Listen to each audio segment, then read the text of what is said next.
Well, thank you everybody so much for joining us. Really appreciate everybody joining us today, and of course having Erica here. Miss Phillips is how I refer to her throughout the webinar, and that's because of her wonderful presence on Twitter. So Miss Phillips is the Vice Principal of Sir Charles Tupper School, and they have a very thriving school through garden that she tweets about regularly, and we're really excited to have her here to chat with us about it today. I am getting a message that some people can't hear me very well, so I'm just going to make some adjustments on my end before we get too deep in here.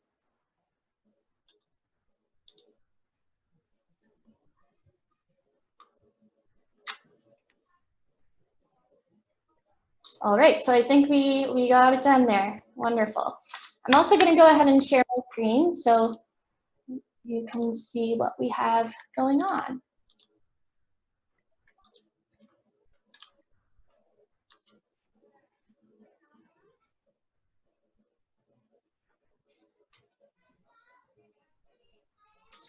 So as I mentioned, we have Ms. Phillips joining us, and here's the introductory slide. My name is Acacia Puttister. I work with the Nourish Nova Scotia, the organization that's hosting today. We have also partnered up with the Ecology Action Center to develop this program that we've launched called Grow, Eat, Learn. And so this is one of 2 webinars that we've held so far under the Grow, Eat, Learn program. What I'd love to do is to hear from who we have with us today. So I see that we have a number of people joining us. If you could write in the chat box where you're from, that would be wonderful.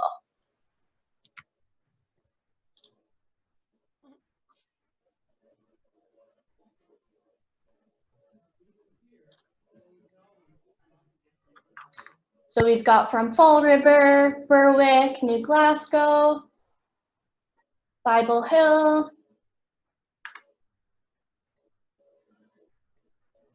Harrisburg, Yarmouth, Dartmouth, the Valley. Awesome. So we've got a nice spread of folk from around the province. So very excited to have you all join us. You'll notice that you are muted and your cameras are off.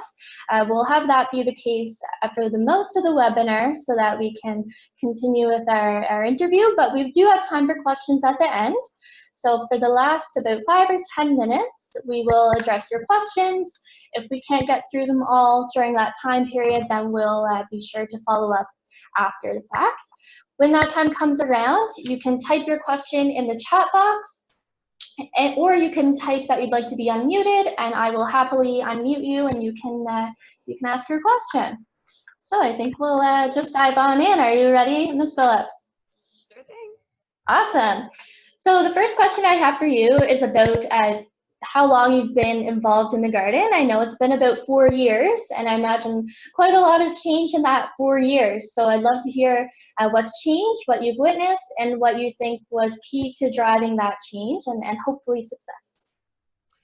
Yes, so I had that conversation with my principal today as I was thinking about this, because this is my 4th year as vice principal at Sir Charles Tupper, and I got the job 2 days before the last day of school. So it was a very busy time, so I didn't actually get into the school until after school had finished for the year.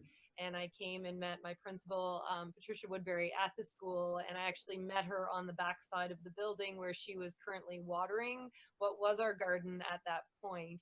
And so I helped her water what was 2 beds that were, they're still there, but they're in pretty rough shape, that were against the wall of the school. And I helped her water. The hose was broken, got water all over my shoes. But I was kind of excited to see that there was a garden at my new school. Since then, a lot has changed. We have 8 raised garden beds in a spoke shape that are beautiful. And that is partly thanks to a parent who took on lead on building. We have a student at our school whose mother is a contractor, and dad has been a huge part of our gardens. His name's Rob McNeish, and he's the farm coordinator for Dartmouth North Community Food Center. So he has a big background. He runs a 40-acre farm, so he has a lot of knowledge and expertise. And like I said, and the child's mom is a contractor, so she helped build the beds.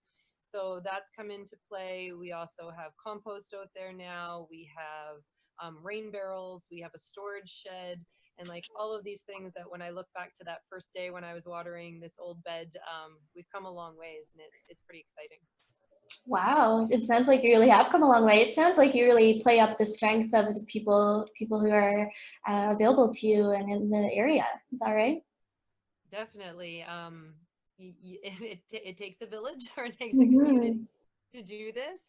There's also some of that individual stuff. One thing that's been really wonderful and sort of funding of this is we do participate in the Nourish Your Roots food boxes that we're actually in Great. that campaign currently right now, our selling period, which is really awesome because the money that comes back to the school is for healthy food initiatives like our school garden. And getting fresh vegetables from local farmers just shows, you know, the hard work and effort that goes in us in our little small garden and what we can do. But we also have through our regional center, through HRCE, we have a Healthy Schools Communities grant that we can apply for each year. Since I've been here, I've applied every year for that grant to receive funding, and that is what allowed us to buy our storage shed, our water barrels, our seeds, our soil, all of these things that have been able to sort Awesome. of keep our gardens moving forward and in the right direction. So Mm. I'm very fortunate that we have access to those things to make it happen. Yeah, that's wonderful. It sounds like you have quite a robust garden, so that's really great that you have access to those resources. I'll just ask you, Ms. Phillips, to maybe move a little bit closer to the camera. I'm getting some messages that some people are having trouble hearing. They can hear you, your audio is working, but I think it's just a little bit low. Everything? Thank you. And it's Awesome. So the second finally question, outside my door. oh, sorry. Finally quiet outside the door. The kids have dismissed. Okay, so now you can be free. Excellent. So the second question that we had for you was about your Weeding Wednesday. I saw that a couple times on your Twitter feed. So can you chat about that and how that started and what that looks like? So one of the things is we're here every day, so that makes it really easy, especially in the spring when it comes time to sort of the getting the plants ready and spring planting, and we start inside and all of that. But one of the things you have to forward think to is the months of school that school's out. So for 2 months of the year, July and August, which is the biggest growing season for us, especially in Nova Scotia when we have such a short window of wonderful weather, we have to think about what will that look like over those summer months. So we decided to pick a day of the week, and Weeding Wednesday just sounded like a really good thing. And also weeding and watering and harvesting and all of those things that could happen. So we just picked Wednesday as a midweek. We set a time for between 6 and 7, so parents, you know, that are working are home, and kids, it's not too late, especially in the summer when we have long days. Not right now, it's dark at that time, but in the summer when we have long days, then we have that ability. So we set it up. We put out a letter in the June newsletter for families that wanted to be included in an email. So we set up Tupper's Gardens email account and had parents email us if they were interested in being part of like a mailing list on information about the gardens. And Mhm. so then we compiled that list. And then so each week when Garden Club would be coming up, I would send out reminders. I also often tweeted out reminders or tweeted out fun little gifts about reminder that we have Weeding Wednesday, where it was just it's 1 hour, and if you can come for all or part or just walk by. Another piece of that was just it's supposed to be easy. The rain barrels was one thing that we added last year because previous to that, trying to get hose hookup with the school, you have to have access into the building to turn on water, and that became problematic because someone has to be here to go into the building. So this way, the rain barrels collect water, and even if we have a dry summer like we did, I could come by during the week and fill up the rain barrels with a hose, and then water was there and able to be accessed by parents. We also, when we got our storage shed that we got again through writing our grant, we put a word lock on the storage shed instead of a key. So we put a word lock on the storage shed, and we distribute that word to all of our families that had volunteered to be part of our garden community, so that if they couldn't make it on a Wednesday, obviously in a hot summer, it's nice if it can be watered more than once a week. So we encourage people that if you can't make it on a Wednesday, but you're walking home from somewhere and you're going past on a Monday or on a Friday or on the weekend, please feel free. And then they could go into the garden container, and it had all the watering cans there and some of the tools to use so that they could do it on their own time. And I loved it so much more when I would get an email from a family that would send me a few pictures saying, we stopped by the garden today and we just were checking Mhm. in, and people taking sort of that ownership piece on. So it's been really, really, really great. That's awesome. And it's so important to have that buy-in, because having a school food garden be a part of the community and a part of the school community and really valued is key, really. That's what will make it be sustained for years to come. So I'm really happy to hear that. We Seems did like have you have. a dedicated parent. One night I was there at Garden Club, and all of a sudden, her and her daughter were coming carrying buckets of water because they only live a block and a half away, but they weren't sure if there'd be water here. So they were carrying their buckets over, and I was like, oh my goodness. So, Right. that was again one of the reasons that we got the rain barrels, that we have 4 large barrels that are holding water that then you can just put the watering can underneath and go for it. Right. Oh, that's awesome. Good. The next question I have for you is what your process is for engaging people. And I know you talked about the newsletter piece already. Is there any other kind of structure? Do you have a committee that will organize your volunteers, or what might that look like behind the scenes? I'm definitely the lead on it. I Okay. love gardens. I have a lot of gardens in my own yard at my own home. I just tweeted out a little picture of my daughters pulling carrots the other day when we were doing our fall harvest. There's nothing better than a kid pulling a carrot out of the ground, like in life. I think that's got to be one of those aha moments, because you just don't know what's happening under that soil. But Mhm. just the importance of how hard it is actually to grow your own food, and how hard that is for farmers when we have dry weather and all those things that are really big. So I'm definitely a go garden person and wanted to get part of that instilled into our students. Um, with doing that, to get more, we're constantly looking for new ways to have more buy-in, and we had recently put in a new playground, but it's on the other side of the school. So when families are here, they're not even on the garden side of our building. They're more so on the new playground side. So we actually applied last year. Our PTA applied for a participatory grant through District 9, and we were granted money. So this summer was a huge transformation in the month of August, where we now have an outdoor stage area, and then we have a playhouse area, and we have a kitchen and log seating that is all right with the garden now. So it was being more utilized as an outdoor play space, an outdoor classroom, a place to engage. So this summer we can have, garden and theater, and try to play on other things that will bring, the families out to the space. And then when they're at the space and they're just milling around, then pull some weeds and do some Right. harvesting. And so we're just continuing to build on our Beach Street side. That's awesome. So it sounds like you've strategically brought in some other elements and some other things to pull people in, and then while they're there, they'll weed, like you said, or harvest if it's that time of year. That's awesome. So I think that's something that can be applied to a lot of school food gardens, whether or not they have access to resources for something big and beautiful as a stage, but even if they were to have their meetings there, or if they were to have like a little craft fair there, or some sort of something a little extra to get people into the space. I think that's a great idea. Yeah.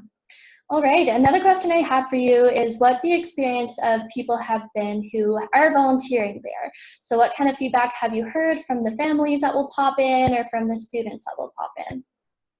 Well, the kids really love it. We last year was our first year with the pre-primary program coming into our school, and they use that side of the property a lot, and they're getting their hands in the soil and harvesting. We did, with the storm that came this year, with our hurricane that came to us, we did a very quick afternoon massive harvest because we didn't want tomatoes flying around. Just Yeah. having kids get their hands on things and know that they grow them. We do. I taught grade 3 last year, which just leads perfectly in because it's plants and soils and science in grade 3. So it Mm. was a perfect segue. But even when I haven't taught grade 3, I've always participated in a program called Tomato Sphere that's run through Let's Talk Science, where half of the seeds have gone to actually the International Space Station and half the seeds not, and you run it as like an experiment where you start the seeds, you germinate them, and you record how many germinated, and you send the results back, and then they tell you packet A or B which one went to space. And Oh, I've done wow. that like I've done that with grade 9 students when I used to teach junior high, all the way down to grade 1 students, because it's just an exciting thing that, you know, some of these seeds have been to the International Space Station. So all of our tomatoes out in our school garden this year were space tomatoes. And then 2 kids also, because we grew them in the classroom, my students also grew enough that they took space tomato plants home. And when kids come back and are like, I've had kids bring me tomatoes from home saying, this is one of our space tomatoes, just so that piece is just the biggest piece of this moving forward and that excitement. And then this summer, you know, when kids are there and sometimes they're a little scared to harvest, they're not sure if they should take because it's a school garden, but the idea is to take. We had a ridiculous amount of cucumbers this summer, which was really exciting. And when people would be there, I'm like, take and eat, and then take a picture and share and show. And one little girl that was out there, she's like, it was my group that planted the cucumber bed this year. And I'm Oh. like, it was, and it took off, and you guys did such a great job. And so that, and like I said, parents sharing those pictures and sending me emails about them, I'm like, it's a win-win right there. That's amazing. And I feel like once you get the kids excited like that, once you get them engaged, then it's kind of a ripple effect, because then their parents are hearing about it all the time, so they're more likely to come to the garden and engage, and perhaps they're telling their neighbor or their colleagues in the area, and I feel like it can spread like wildfire, which would be really wonderful. And kids are hard workers. So we did sort of plan that kid piece of it. So one of the times when we had the grant, we were looking for tools and supplies. We have the small handhold trowels, but when we ordered shovels, we ordered like kid-size shovels, so smaller shovels. So in the spring last year with my grade 3s, we went out and we turned all the soil and we added, you know, manure to the soil and bumped up the, you know, the value of the soil. And the students did it all themselves. There were no adults turning those Oh, beds. wow. Those kids worked so hard to turn the beds, and then we started all those seeds inside, and then we transplanted them all outside. And again, it was all the students that, you know, put them in the soil and watered it. Then we would go out and water it, and it really was their garden. And then it was the adults and the rest of the community that helped maintain it over the summer. But the kids, if you give them the right tools, if I gave them an adult size shovel, that wouldn't work so well, but getting some smaller tools for the kids to have that they were able to work with was key. And same with watering cans. You got to get some different size watering cans, because big watering cans hold a lot of water and kids can't lift them. True. So that makes it difficult. So making sure you get some of those littler ones that some of the smaller kids can feel powerful in watering those things. And you have to watch who you give the hose to. I'm just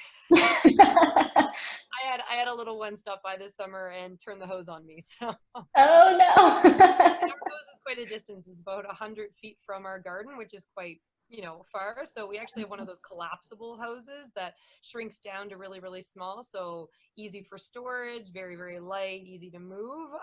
So thinking of those things, because the year before we had one of the big ones, but it was so big it almost took up the entire storage unit, and no one could lift it and stuff. So we've learned some things along the way. Yeah, and with these things, it's always a little bit of trial and error, right? School food gardens are spread across the province. We have about 100 of them across the province, but they all experience similar challenges here and there, and logistics and water getting to it, as far as it needs to get, all those kind of details that, yeah, you kind of have to play through and see how you can overcome those hurdles sometimes. So what would your last words of wisdom be for our viewers when it comes to engaging folk, engaging the community? What do you think people should really know? It's work.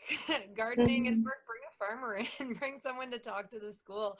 Let them share their stories, because kids eat these foods, but when you ask them sort of where they come from, it's usually the grocery store. And how exciting can it be that it can come from our own backyard? A lot of my students have now, they have gardens in their own homes in their backyards, or even just taking home that one tomato plant and having them take care of it just gives them that piece of wanting to be part of it. But at the same time, get your hands dirty. I know it's an investment of time, but many hands make light work. And so I do attend garden club every week in the summer that I can be there. It's usually very rare that I'm not there. Weekends are busier, but weekday, midweek is pretty good. But sometimes parents feel apologetic because they can only make one Wednesday out of the summer. that's one Wednesday. There's only 8 in the summer. So if we can have that share feeling of don't feel committed or don't feel overwhelmed that you can only make it when you can make it. And Mhm. especially if it's a community school, some of your families might live right across the street. So, reach out to them if they're across the street and encourage them to come be part of it. Make it be fun. We have great conversation. It wasn't this year, but last year we had posted a sign outside of the school that talked about the garden. And I didn't recognize the name on our sign up of person coming. And when they came, they were actually a grade 12 student up at the high school that used to go to Tupper. And Oh. they still lived in the neighborhood, and they just thought it would be nice, and they thought they might see some teachers that they knew. Now I was new, I didn't know this student, but I immediately texted another teacher, and she came to come and hang out and have this conversation about where they're off to for university. So a lot of it is that conversation time and just catching up on what are they doing on their summer vacation, and just make it be enjoyable and fun. That's such a great point, because not only are gardens sites of learning and sites of growing and sites of eating, but they're also sites of socializing and connecting, not just with nature, but with each other, and having those important conversations and fun conversations. That's a really great point. Excellent. So I'm going to switch gears a little bit now and share my screen again. So I did mention to you all that Miss Phillips is present on Twitter, and with her permission, oh, sorry, it bumped me out. Here we go. With her permission, I will share her Twitter handle because she tweets about this quite often. There are some pictures on there of the stage and the playground that she mentioned. So please take a look. Her tag here is Miss Phillips, HRCE.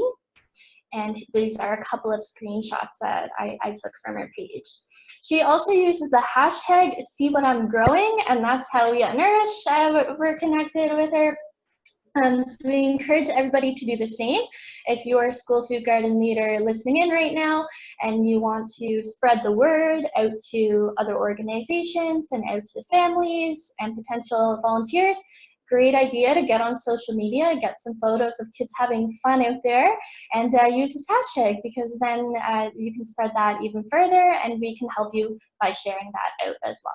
So thank you so much, Ms. Phillips, for that little bit of an interview. I'm going to leave it at that for now as I switch gears and tell folks more about our program as a whole.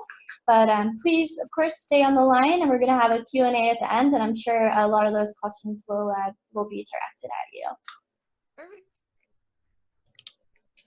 All right. So as I mentioned, what brings us all here today is the program called Grow, Eat, Learn, developed in partnership with the Ecology Action Center. It's not quite a new program, because we have been working on it since 2012. We've been in partnership with garden leaders like yourselves all over the province. We've been in touch with people here and there, with stakeholders, and with anybody who would be involved in a garden, to hear about their experience and to have a conversation about what challenges they might be experiencing, and of course what successes they're experiencing. And from that, we've started to develop, and now we've completed our development of a document called the Guiding Practices. This is a screenshot of what that document looks like. So the Guiding Practices are a set of guidelines that are designed to help a school food garden put down roots for years to come. And what I mean by that is in specific relation to sustainability, because one of the main challenges that we've heard from garden leaders across the province is that it's hard to sustain a garden. Even Ms. Phillips mentioned a couple times during the summer, and people are busy. They aren't always able to get there as often as they would like. And schools experience that all over the province. Of course, the summertime is when the garden is really, really thriving, but students aren't in school, so it could easily be a little bit neglected there. So the Guiding Practices focus on that, but we also have several other points to mention as well. So each of these points on the slides: plan, evaluate, and share, learn in the garden, connect with nature, co-create welcoming and inclusive spaces, similar to another point that Eric had mentioned, strengthen the school community, create a safe environment, and sustain a school food garden. So they are our 7 guiding practices. And if you get on our website, they really come to life. So this document that we have a screenshot of here is available for free on our webpage, and I'll show you our webpage in just a moment. But we've designed it so that it can be a printout and be kept in a binder. And that was based on feedback that we got from garden leaders about needing something to help them be organized, but also something that can be passed on to another garden leader if somebody else were to come in, or a new volunteer or something similar. So each of these guiding practices have been designed to be kind of like a different section in the binder. So now we're on to the website navigation section. So I'm just going to switch my screen share here to show you the website.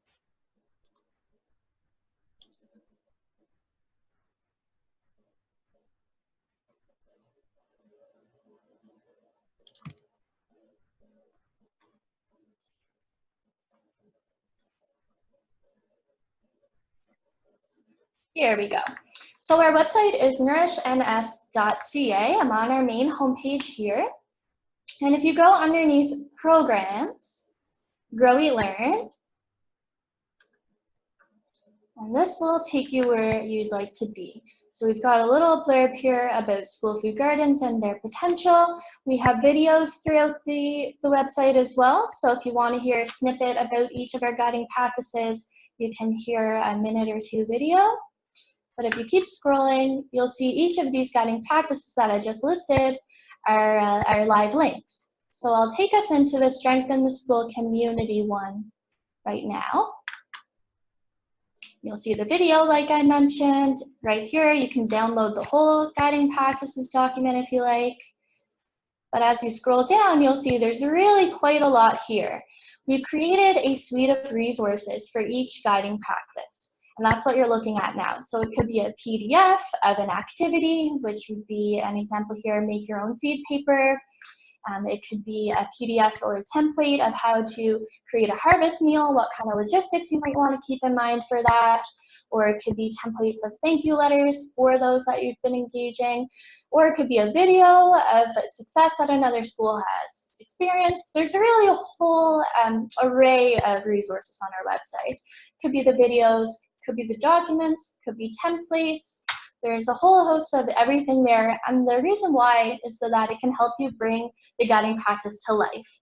Because it's really wonderful to read about it and start to generate some ideas, but these resources might help you take it that step further and action some of those.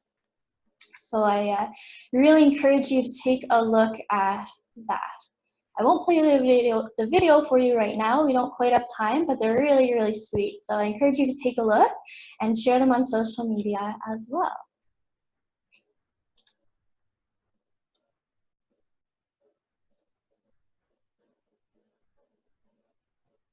I'm just going to switch right back over to my slide deck here.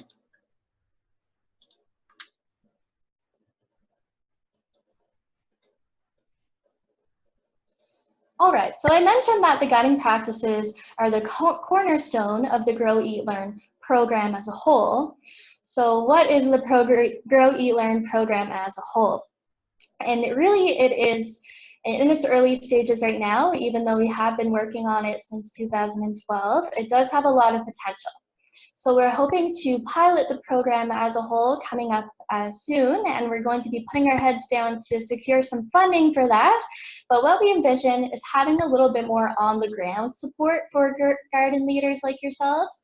So we're envisioning having a staff member visit some sites and help them implement the guiding practices and really bring them to life and work with them through some of the challenges that they might be experiencing.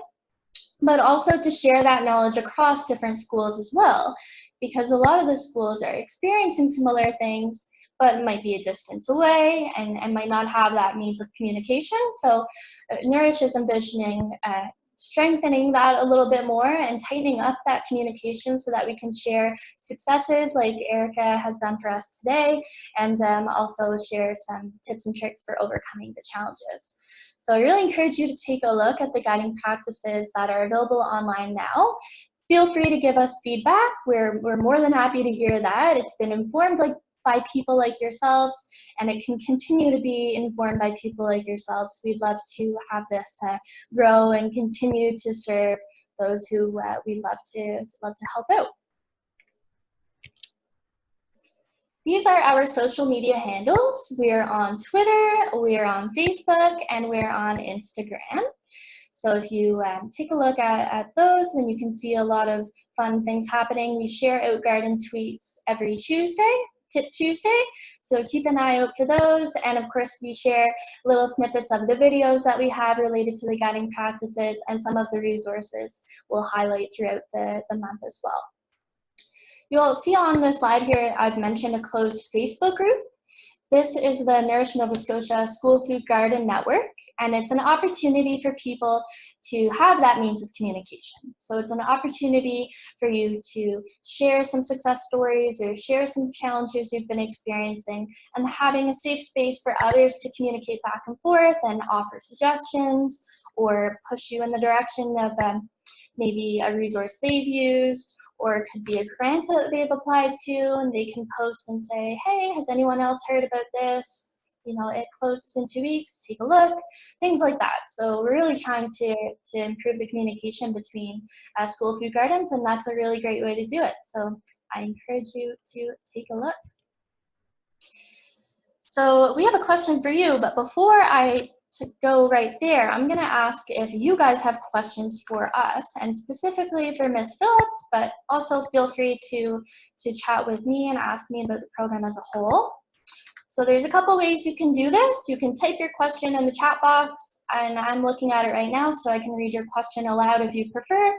Or if you would like to ask your question, then please just write, please unmute me, and I can unmute you so you can chat. So while you guys are conjuring up some questions, I'll read out the first one here, and this one is for Ms. Phillips. Somebody has typed it out. They said, if a school only had time to do one thing to get started in terms of promoting their garden and getting support, would you use the newsletter, social media, or email to connect with parents? Which worked best for you?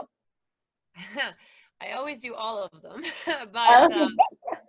so not everyone is on Twitter, though lots of people are, but not everyone's on Twitter. And so we have our Twitter feed directly on our school website, so that parents that aren't on Twitter can still, on the main page of our website, see our Twitter feed. So it's kind of twofold that way. Obviously, I think in this day and age, the email, because through the system that we use, we can push out an email to all the families. I don't always know that all emails get read, so sometimes it is still that newsletter that's printed on fluorescent paper in the book that can be the most impactful. We try to hit them from all areas that we can. I feel the more the merrier, but yeah, so I would say email would probably be for Twitter, even though I will tweet regardless. And sometimes I take my tweet and I actually paste the link to the tweet in the email, so then it takes them there so they can see the images and the pictures, so you can kind of combine them. Yeah, that's great. And I love you keep having these like really innovative ways to get people in, like fluorescent paper, stage in the garden, all of these really outside of the box ways to draw people in, which is Trying a lot. yeah, no, that's great. We don't have any other questions. Oh, sorry, just now we do have another question. And they're all coming in at the same time, as they do. We have, how did you select what to grow, Ms. Phillips? That one's for you. Well, student interest is going to be one thing. So, and also trial and error. There are certain things that are harder to grow. I personally have never had success with broccoli. I'm not sure. So there's certain things that will yield better returns because that buy-in with the kids. So really things like kale is easy to grow and lasts a long time, and not a lot of kids are huge kale fans. The tomatoes have been a win because of the link to the Tomato Sphere project and that space tomato, which is really cool. And then a lot of kids will eat tomatoes. So this year when we had a lot of tomatoes and a lot of cucumbers, that makes a really quick salad.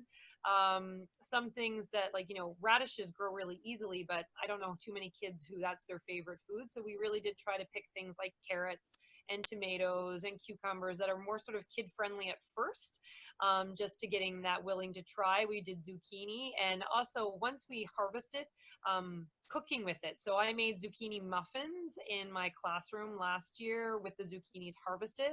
And then the parents were all emailing me like, how did you get my kid to eat zucchini? I'm like, well, it's different when you grow it and you grate it and you make those muffins in the classroom with the kids. So just at the beginning, and I know there's so many amazing, strange, delicious vegetables that exist out there, but just for the start was really sort of your classic things that you would see kids snacking on anyway. And then we have ventured out a little bit more in terms of trying here and there. Like we had green beans this year because we had the money to buy a trellis. So we had a place for them to climb. So we did green beans this year, which was new, and just amping it up. But I do think tomatoes are a good one and carrots. And carrots, that pull factor is amazing. Yeah. So that's worth it right there. Yeah, I saw that video actually that you mentioned earlier with the girls pulling the carrots out. I recommend everybody take a look at Miss Phillips' Twitter page to look at that video because it's so precious. They're flinging their arms, they're so excited. And now there was a second video where they both had the same time pulled, but one carrot like snapped off. So there was and then there was also, it was a huge green and a pull, and the carrot was like an inch long, right? So it's always pull with a carrot, which is super fun. Yeah, that's excellent. I love that. Okay, another question we have is what kind of funding is available for starting a first-time school food garden? So through our regional center, we have the ability to apply for the Healthy Schools Community Grants. And that, because it's Healthy School Community, is a grant that other people would access. Like we have accessed it for other reasons. We've accessed it to start a skipping program at our school. So it's just those healthy initiatives, which is great. But then yearly, I do apply for it for the school garden. Like I said, that's how I got the water barrels. That's how I got the trellis this year, the different things. But when the first year we got it, it was to actually buy the lumber to build our raised beds and our soil and our seeds. And then too, like with the idea of seeds, we do seed saving now. So we can go out and grab the beans that have, not been picked and dried, and then save the seeds and replant for the next year. So getting into that piece of how it can become more sustainable if you do seed save and you can reuse your own. That's a piece there, but we're fortunate for that in terms of funding. Also participating in the Nourish Your Roots farm boxes. That's a great one. I'm like, that is the best fundraiser in life because you're promoting the healthy eating, you're supporting local farmers, you're supporting, the money goes to healthy food initiatives. So we use that money that we gain back from that fundraiser directly into our Beach Street garden. And like I said, you're supporting, the last few years we've been paired with Elmridge Farm, so you're supporting a local farm, you're supporting your kids in your own school, and you get a box full of nutritious, delicious veggies and fruit. So I feel like that's just a great way because the money back on them is really good per box. It's $9 per box. So it works out really, really well to be a good kickstart to get your garden going. Yeah, that's awesome. Thanks for mentioning that because we did have some schools this year posting about their plans for their school food garden as a result of their Nourish Your Roots sales. So it's really exciting to see that go full circle like that. Yeah, excellent. I think we have one more question here. With the lack of rain during some of our months, how do you make sure the rain barrels are full for weekly watering? Yes, so that was on me this summer. This was, the last 2 summers we've had really, really dry summers. Also, just that's the education piece when you're there on a watering Wednesday or weeding Wednesday, that they think they've watered them, but like putting your hand down in the soil to see if you're actually penetrating into the soil to give it a good water, that sometimes you might think you're overwatering. But the rain barrels did get low several times this summer with the dry heat. So that was the process. And one of the reasons I got the hose that collapses down to really, really light, that I would go and fill the rain barrels up with the hose. I didn't have to do it all the time because they do hold quite a bit of water, but I would take the hose and just, there was a mesh across the top of our rain barrels and just let it sit there while I did some weeding and while I did some other things and just filled them up that way, just so that when the parents came, for the ease for them, that they didn't have to deal with the hose, they could just do the watering cans from the storage unit. Okay. No, that's a great system. That sounds great. Excellent. Well, I'm going to switch gears a little bit. That's the last of the questions that we've had come in. And if anything else comes to mind for you folk that are listening, feel free to send me an email and I can forward it on to Erica, I'm sure, if it's specific to you. But for now, it's my turn to ask a question. So we've had a wonderful webinar now. This has been great. We've learned some great ideas for engaging community, engaging students, thinking outside the box, and having some more innovative, fun ways to get people involved and excited. And this has been a really hot topic, I must say. A lot of people have been asking us questions pertaining to that. So I'm really excited that we were able to have you here, Erica. Thank you so much. And now my question for you, everyone listening, is what other webinar topic would you like to hear? We'll have a bit of a brainstorming session, and I'll have you type your answer here about what webinar topic you'd like to hear next. And then I'll share back some of those answers, and then we'll clue up right on time and let you guys get back to your evening.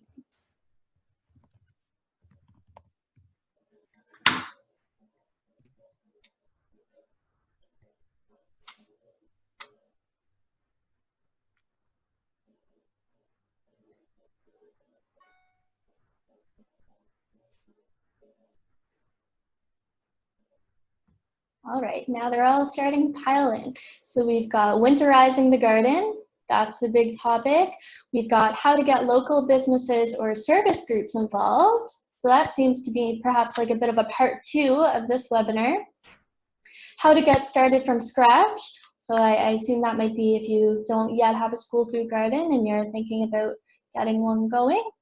And wildlife control for the garden is another question here. So this is a great start. If any more trickle in, oh, here we go.